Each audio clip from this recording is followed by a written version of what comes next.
No matter where you live, there's probably some season that you have to deal with poor footing.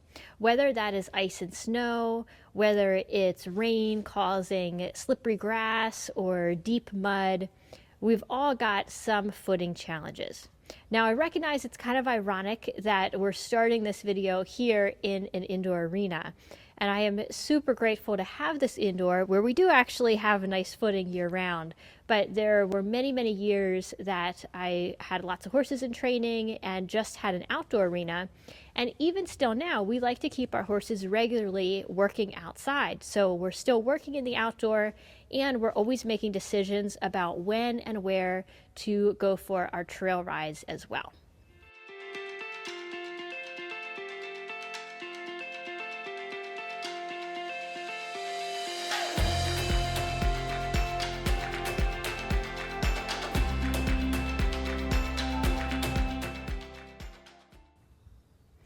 I'm Callie, this is Ellie. You're watching our weekly show here, and let's just jump right in with some of the best practices and things to consider when you're riding in less than ideal footing.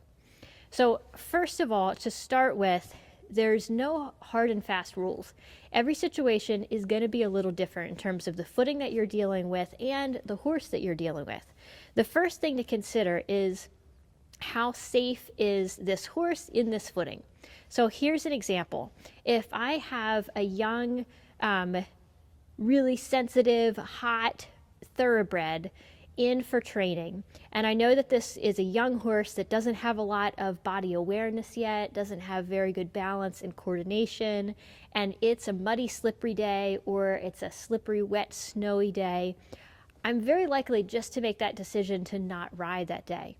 Or if I have the option of different footing, I'm going to go into an arena where I know my footing is going to be better than perhaps out on that slippery trail, because I know that that horse in that footing is not going to be a wise choice. On the other hand, if I'm taking the old quarter horse out, I might choose that, yes, I can actually go out. Even though the footing's not ideal, this is a safe horse. He's got good balance. He's not super reactive, and we can still be safe even in this kind of terrible footing. So that's the first decision to make is the horse that I'm going to ride out, is this appropriate for the footing that I'm dealing with? The second thing to consider with the horse is their fitness level. So if you're working in slippery footing, even if it's just slightly slippery grass, or if you're working in an arena that the sand gets heavier and denser when you have rain, or if you're going to be riding out in snow, it takes more effort. Think about yourself when you're walking through deep footing, deep sand, or you're walking through slippery mud and you have those little slips and you've got to keep making all those adjustments to keep your balance. You get tired more quickly.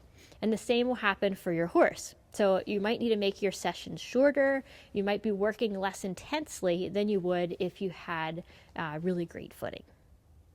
The third piece to remember is the balance of your horse. So when you're in poor footing, having that good balance is going to be really important. And you may need to do more to help support your horse in that balance. Again, whether you're riding circles in an arena that's got some fresh snow and it's a little bit slippery, or whether you're riding out on the trail, you might find that you're going to have to pick up your reins a little bit more and help your horse stay organized. Or the opposite, you're going down a slippery little slope and you need to allow your horse to reach their neck down and really use their neck to stay balanced. So you need to give them their rein. So it's doing whatever's appropriate for the situation to help your horse really stay in good balance.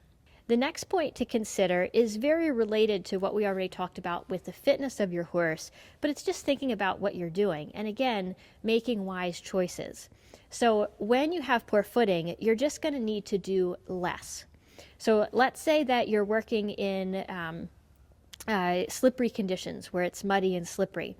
If you had good footing, you might be working on your leg yields, your lateral work, flying changes, but in this footing, you might want to just work on walk and doing some simple shoulder ins and some really simple leg yields at the walk instead of working at those higher gaits.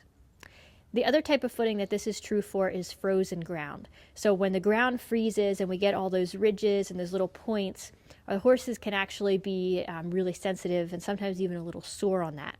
So that's where you have to look at your horse and first, how comfortable are they? It's different if you're riding in a sand arena that is frozen with lots of ridges, or in an area that had some mud and is now really uneven. You might have to just ride really slowly and let your horse pick their way through. If you're riding on frozen ground that there was a good stand of grass, you'll probably be able to do a little more. So it's paying attention to your horse. How comfortable are they? How well are they able to keep their balance, to determine if you can ask for more and do something that's a greater difficulty level. Finally, the last thing to consider is to make sure that you're doing what's appropriate for your horse in terms of just their feet and their traction for the footing and the setting that you're most often riding in. If you do a lot of riding in snow, you might want to have your horse barefoot, or if you have to wear shoes, talk to your farrier about putting a snow pad in there. Depending on what other types of footing you need, you can have different types of pads. You can get boots for your horse that can help with the footing. But the most beneficial for the horse in general over the widest variety of poor footing situations is barefoot with a good trim. And again, if you need to have your horse shod, talk to your farrier about what type of shoeing options you can have that will help keep them, give them the best traction that they can for the footing that you're working with. So now I would love to hear from you. What is the kind of poor footing that you most often have to deal with? And also, where do you live that you deal with this footing? So here in Pennsylvania, the footing that we have that's probably the most annoying or the worst is when the ground is frozen and then it thaws during the day and it just gets so slippery because there's still that frozen layer underneath and there's just like those top few inches of mud and it can get super slick. So that's our worst footing that we deal with. What's yours? Leave a comment down below.